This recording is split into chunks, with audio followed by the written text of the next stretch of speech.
up to? I'm testing the camera quality between my iPhone and the Canon camera to see which one is better. Right. The fuck? What happened to Ego? What happened to the Ego episode? Here, get up. We can talk about it. Let's go out for coffee or something. Come on, get up. Oh, just park next to Take 3. Right now we're confused and we're young. We're figuring it out, but not really. Mostly we're ignoring it, procrastinating, waiting until it becomes a problem, until it sits in the room with us and demands our attention. We just turned into these adults, and somehow we act much more posh than we probably should. There's no manual on how to be grown. I mean, there is, but the people who wrote it were just figuring it out too. We're not supposed to have the answers. We're supposed to be confused. Word of mouth doesn't help. Everyone's just repeating what they've heard. So here's a video. Here's a bunch. If these don't help you, then make your own. Because the truth is, I don't have an answer. I have a project. I don't know what I'm doing. And when you get to this age, you won't either. You're going to go through the same weird, unfair, bizarre, lonely, sometimes beautiful lessons we all did. Probably harder ones, because by the time you get here, who knows what the world will be going through politically, economically, socially. Not many people were willing to look up in the skies, but look at that. There's beauty everywhere you look. Unfortunately, you're stuck here because you're gone in the moment. You're still stuck inside, buddy. Step outside. And I'll have become your mom, or just your really old older sister. We all become something. Someone's parent, someone's forgotten older sibling, or the one who only visits on holidays. Or maybe you never leave home.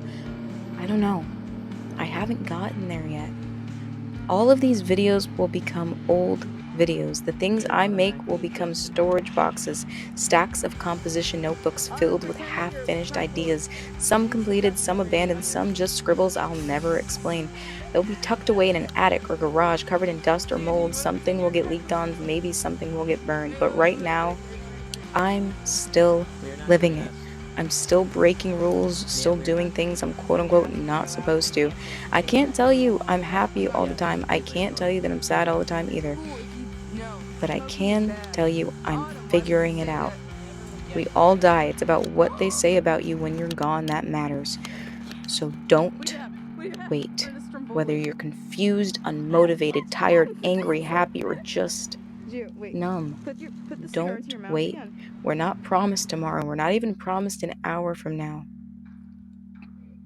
This is Mia, your mother, your older sister, and the Moon Pie Project. Welcome to life.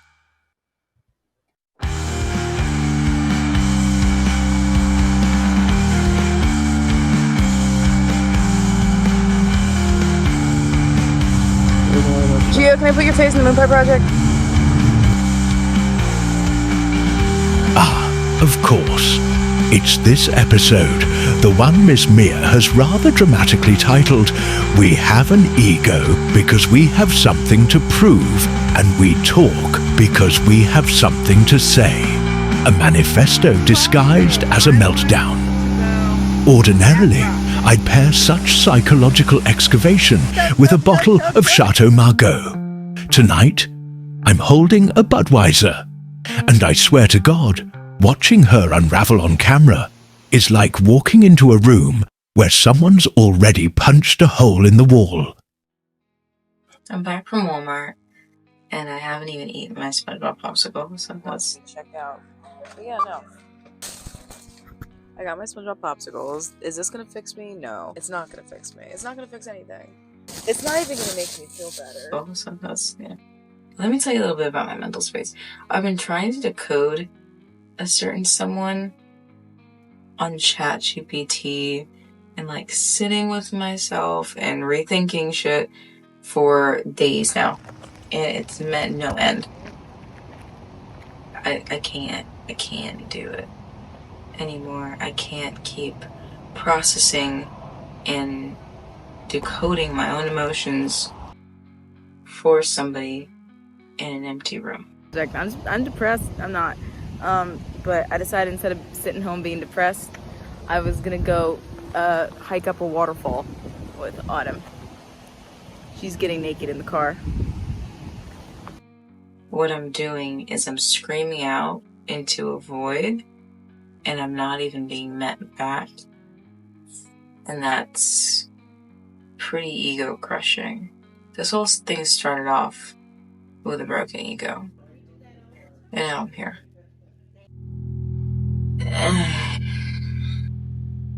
Hello. I'm not even going through. I'm not affected. He's but a pebble in a canyon that a different man threw me off of. I'm not really affected by it. But unfortunately, I wasn't lying when I said I was crazy. So I do get a little bit obsessed with my own ideologies about things, okay? This person has destroyed my ego to such an extent. Not a giant extent, but it's definitely broken me a little bit. They took all the raw, vulnerable parts of me and all the bad shit, and they wadded it all up and told me that that is all I was worth, and that I was not a book worth reading, and they fucked off. Ego and rejection go hand in hand. They're like this. They're besties. They're evil twins. I want this person's acceptance to the point where it kills me. Yeah, we are not. I have a question. What does it mean when a guy constantly asks you to go out but then cancels the night before every single time? He picked. He's trying to establish a dominance. Right, and that's leading on. That's stringing someone along, right? I'm not crazy. Yes, he's leading you on. Thank you. That's purposeful. That's cool. It is. I don't need them to regret rejecting me. It won't make me a better person, and it will probably make me a weaker version of myself, knowing that I allowed someone who told me that they did not want me, that I was not good enough, to come back. Why? Why would I do that? I've given them the best seat at my fucking table, and they left the house. What I need to do from then on out is close the door behind them and change the locks. But I'm not. I'm still sitting here like a dog who's been abandoned on the side of the street waiting for its owner to come back for like whatever reason. It's pathetic. It's fucking pathetic. This person actively makes me feel very unwanted each and every single time I talk to them, text them, call them, see them in person, think about them. I feel exceptionally unwanted and not good enough. We're lost. It's a pretty popular trail though, so we're not too worried. I think we came from up there. Up there? I think so. Not the stairs, but this. Yeah, I think so. Every time I talk to them, I'm constantly trying to think 12 steps ahead to see why they said about me, how I can change them. I can play little mind games and they get in their head and make them think of me in a different light. But nobody's going to think of you in a different light. You cannot affect someone's perception of you. You never can. Your ego should not be based off of other people's perception of you. It should be based off of your perception of yourself and what you have to prove. Because what's the point? What's the point of wanting someone to want you who did not want you? Where's that going to make you sit at the end of the day? After you're done talking to them, after you're done thinking about the responses and this and that, where does your ego sit? How do you genuinely feel about yourself and your self-esteem and your self-worth? Because everyone's like, oh, don't have an ego. Don't be egotistical. Humble yourself. Humble your fucking self. No. Have a fucking ego. Absolutely have an ego. People will always will be willing to walk over you, to step over you, to step on you to get to where they need to be. People will always be willing to humble you. The last person that needs to humble you is yourself. No one's gonna have the fucking ego for you. You need to have it. Your thing. I'm not bothered. I just gotta know, right? I just give you the pieces. I'm in the right track.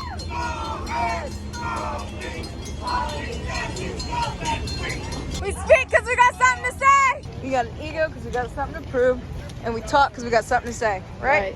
Yeah.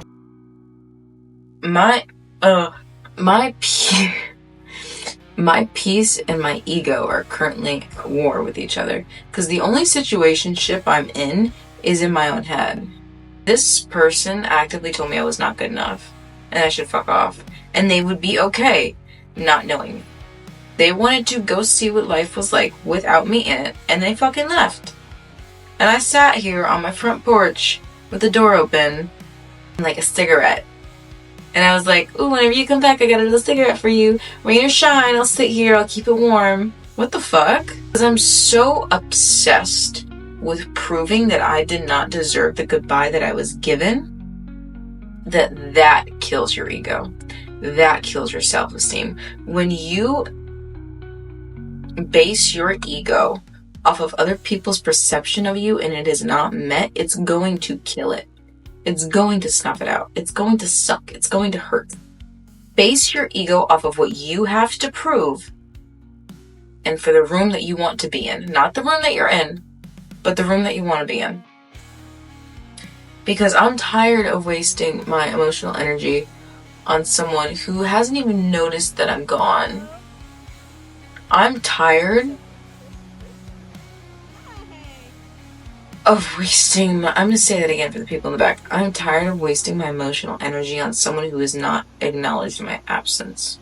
I'm not soft. I'm fucking tired. I want to let my ego rest. I want to let my peace win. But I'm not going to.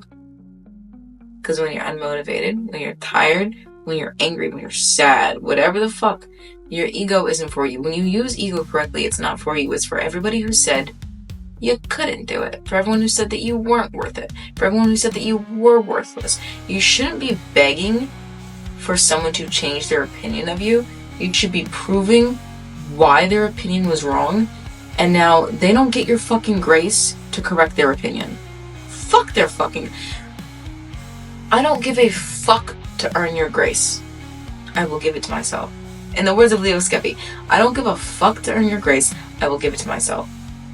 Also in the words of Leo Skeppy, do not allow yourself to be in a position where someone who told you they do not want you to even have the fucking chance to say that again. You are going to have moments of weakness. Do not act on them. At the end of the day, when you act on those moments of weakness, trying to prove and trying to beg someone for their compassion and their understanding and their empathy, you're going to be left worthless. You are going to give all the energy that you should be giving to yourself to somebody else, and at the end of the day, you're going to sit there and bitch and whine and wonder, why is my flame not bright enough? It's because you gave it to somebody else. And ego is a particular thing. You have to choose it for the right reasons. You have to be egotistical for the right reasons. I'm not saying be full of yourself. Like, don't humble yourself as much as other people will be willing to and will humble you, but choose where to place your ego. Like this person that I'm currently obsessing over and wondering over and spending my time and energy on is not worth my ego. They're not. They cannot appreciate me, then they don't deserve me. If they cannot appreciate you, then they don't deserve you. Have you heard the saying, the boy who was not embraced by the village will burn it down to feel its warmth? You shouldn't be sitting there like, I'm going to post this in my Instagram, hoping to notice. I'm going to post this song. I'm going to look this way in this picture. No. I'm gonna ghost them for 10 days to see if they have a chance to miss me. Why do they need a chance to miss you? They had you. They fumbled it. They're gone. Goodbye. Change the locks. Have them send you a fucking postcard, and by the time they do, your address is fucking changed. You've already stepped up. You're not in the fucking hoods anymore. You're in the fucking gated community. You have fucking degenerates running around and shit trying to find your address. Oh, where's Mia? Where is she? You moved. You moved when you stopped investing your energy into the broken house and decided to buy a better one and a better community. They won't find your address. They won't be there. You know who will be there? Someone who appreciates your time and energy. Someone who has also built themselves up to that spot. Do not shrink down for people. Have them meet you where you are and you will not regret it. If they can't meet you where you are, okay, that weans out the weak ones. If you cannot handle me, then you are not for me. Every good thing in your life will not come easily to you. It will come naturally to you. You will not have to force yourself to fit into a box and to shrink down to a perception of yourself that simply is not true and is of no value to you if it's the right decision. It will come naturally. It won't be easy. You're going to have to work for it, but it will come naturally to you. If you're having to force yourself to be someone that you know that you're not, and to view yourself in a way that you don't, if you're trying to force yourself into a box that you just don't fit in, just stop. At the end of the day, if the worst case scenario is you being a happier, better version of yourself, make that decision. Whatever it is, it's going to be hard. If the decision is cutting them the fuck off and dropping them, then make it. Because worst case scenario, a month goes by, you forget about them, you meet someone else, you have a better time on your own, and you're happy, and now you're not wasting your energy on someone who's not appreciating it, then make the decision. It's gonna suck at first, but it's gonna ruin your night. Don't let it ruin your week. Fuck, don't let it ruin your week. Do not beg for somebody to choose you when they left. Show them why they should never have left and keep going. If they realize it on their own with a blunt in their fucking hand, their brain's a fog, they're fucking drunk at 3 o'clock in the morning blowing up your phone, let them. Let them look. Close the door behind them and let them gawk through the windows. And when they start annoying you, close the fucking shades. Don't let them back in the house.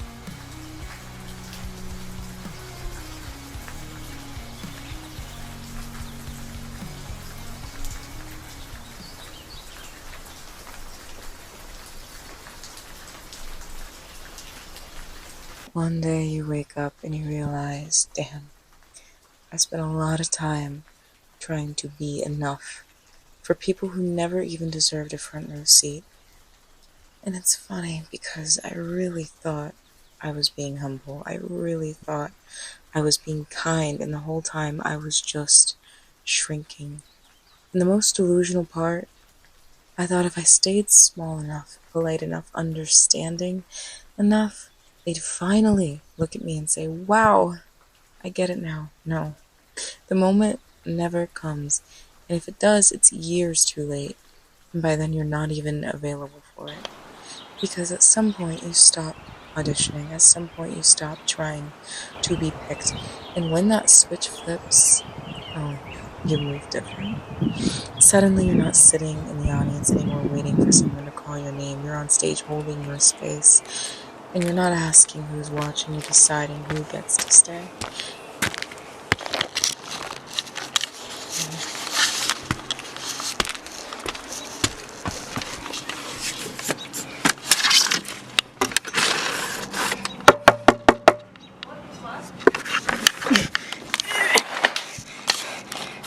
Hey, Autumn. What the fuck? Hi. How are the ducks? Fine. Cool. Don't get it twisted. This isn't bitterness. This isn't revenge. And this isn't clarity. I don't hate anybody, but I do hate the version of me that needed anyone's permission to take up space. And here's where it gets real. You can transform relationships without ever making a scene. You don't have to yell. You don't have to post about it. You just change the terms. They used to think you were trying to earn them. Now they can realize they're the ones trying to earn you. And you don't have to say a word. Just let your energy answer the question. You can invite them back into your world, your space, sure, but it's no longer a privilege they're entitled to. It's a position that they have to qualify for. No more walking on eggshells. No more holding your breath, hoping they'll see you clearly. You've always been visible. They've just refused to look. And yeah, that part might piss some people off, but that's not your problem. We're having fun. I didn't really know how to prepare for something like that. I didn't know what to wear, where to sit, how to sit. I didn't know what I was supposed to say. I had gone over in my head 100 times what to do, what not to do, what I was allowed to feel and say. I was scared that if I said the wrong thing or moved the wrong way that I would be struck by lightning. But the truth was, I was just scared. I basically press that off. Yep. On and off. Okay. That's recording, and you know it's recording because you see the little flash. Oh. Got it? Not Yeah. of anyone else, but of being seen by the people that told me that I wasn't good enough to show up. I was afraid of being seen for how I am. And I don't want to perform anymore. I don't want to pretend I was over it. In moments like that, I wanted to be steady and calm. I wanted to make it through without folding. My ego had been broken, and I was still trying to piece it back together without becoming distant or cold. I just wanted to be okay. And the goodbye that I've been given so many times in life have not come with an explanation. No final conversation, no human talk, no clarity, just distance. And I told myself to let it go, to be graceful, to be graceful. It didn't mean I had to not be noticed. I noticed. And the way the tone changed, the way I stopped being seen the way I once was, and the way I was left to wonder if any of it had really mattered, and the way that they left and insulted me in their way out. So many times, again and again and again, by different people throughout my life. And still, I didn't say anything. I thought silence made me strong. I thought if I stayed quiet, I'd seem unbothered. But days like that, I don't know. I've stopped caring now. I've stopped caring how I look. I don't want to betray myself again. I have one voice, and at that point it was shaking, but it was still mine. I didn't speak to prove anything. I just refused to keep hiding how deeply I had been hurt. No one else had noticed the shift. Maybe they didn't catch the weight of it, but I did. I didn't get smaller. I didn't disappear just to make it easier for everyone else. I stood there. I walked into those moments with my head high, with a sore chest, with cold hands, even when everything in me wanted to run, because I was given one life, one chance, one voice, and I'll be damned if I waste it. People walk around with their eyes closed. Let them. They'll keep crashing into the same wall, but I didn't shrink to make someone else feel taller. I kept my eyes open. I moved forward. Some people in your life will realize that they've made a mistake, and those people will spend the rest of their lives watching you from across the room, quiet, regretful, never approaching you, still trying to figure out how they ever let you go. Those people will let go of your hand,